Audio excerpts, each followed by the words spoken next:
Well, I began at Covenant House, a shelter for homeless and runaway kids in Times Square. And I knew in going there that there were homeless boys and girls, but the majority were boys and they were over 18. I was really taken aback the first day I worked there to see a young teenage mother with a baby. And I couldn't believe then, and I really can't believe even today, that a young mother and a baby is put out of her home to fend for herself. I went up to this young mother and I said to her, somewhat in disbelief, why are you here and how come you're here with your baby? And she said, well, when I first found out I was pregnant, Chris, I thought this was great. You know, I'd move into my own apartment, I'd start a new life, my life would be better. But when I told my boyfriend, the father of the child, he said to me where to go to get rid of this thing. And she said, I felt so alone and depressed that I thought about killing myself. But I realized that I wasn't living for myself anymore, that I had a baby.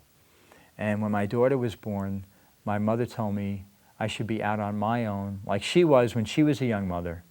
And she looked at me and she held up her daughter and she said, can you help me, Chris? Can you help us?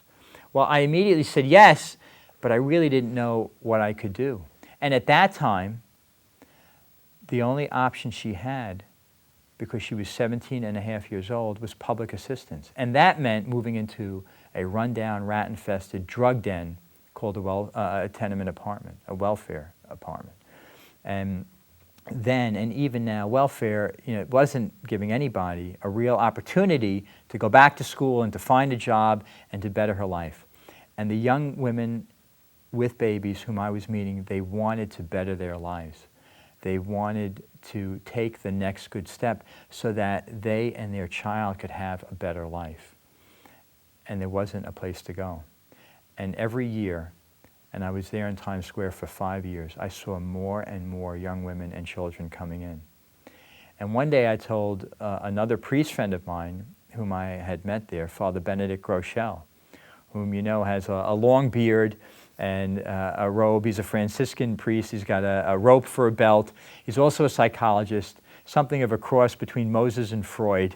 And I said to him, Father Benedict, why doesn't somebody do something to help young mothers and their children? You know, the opportunity here is to help 2 generations at once, not only a young mother, but her child who statistically would wind up in poverty. And he looked at me and he stroked his beard and he said, well, Chris, if you're going to complain about something so much, maybe you ought to do something about it. And he quoted Mother Teresa to me, who said, in response to a TV journalist's question, in America, you have so much. Why do you kill your babies? In India, we have so little, but we try to feed our children. And she made a plea, which I heard her make many times. Please tell these mothers I will take their babies. And so I was saying to Father Benedict, you're right, we should do something. We need to take the babies, to help the mothers, do what we can to give everyone a better opportunity at life. And he said, I'll help you. And I thought, now I'm really into it, because at that point, I was 27 years old, single, never married, and I just didn't have that many opportunities to work with babies. But I thought, okay, I'm too embarrassed to tell Father Benedict I don't want to do this, so I'll look for an empty convent. We'll see what we can do, and if it's God's will, something will happen. It will come together, and in spite of myself, God will allow us to help mothers and children. So I found an empty convent in Hoboken, New Jersey, and in the winter of 1985 moved in. By March 10th of that year, a Sunday night, I'll never forget, our first mother came in. That was Debbie with her young son, Bobby. And she taught me even more than I needed to know. You see, she was 19 years old. She had finished high school. She had some college credits. She was very articulate. And one day she told me something I could have never imagined. She said, Chris, this isn't the first time I became pregnant. When I was 17 years old, I first became pregnant. And my mother told me we had to do something about this problem. So she took me to Planned Parenthood.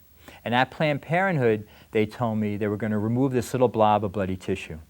And I really didn't understand what they were saying, but I asked them would it hurt. And they said, oh no, you'll just feel some cramps. And in a few days you'll go back to school and you'll never think about it again. And she said, Chris, while I was in the recovery room, I saw another girl crying quietly to herself. And then I started to cry. And I became hysterical, and I was screaming that I killed my baby.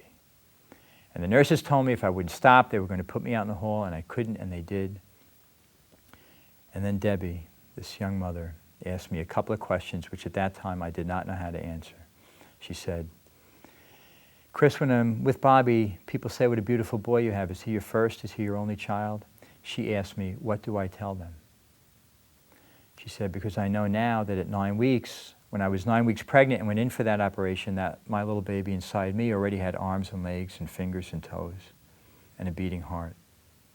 She said, if I knew then what I know now, I wouldn't have done then what I did. And then she said, where do you think my first baby is? And at that time, I didn't know what to say to her. And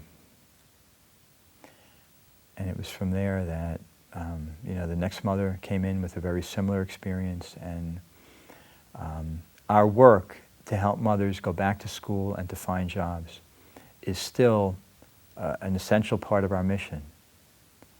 Above and beyond that, our work, our mission, is to try to heal those hearts, to try to share the love and mercy of Jesus Christ with every mother and with her child who comes in our doors. Because not only have about half of our mothers gone through the same traumatic loss of a child as Debbie did, but many of them are weighed down with multitudes, years of abuse and neglect, of not knowing in any real, concrete way that God loves them. And that's our mission. That's our mission today.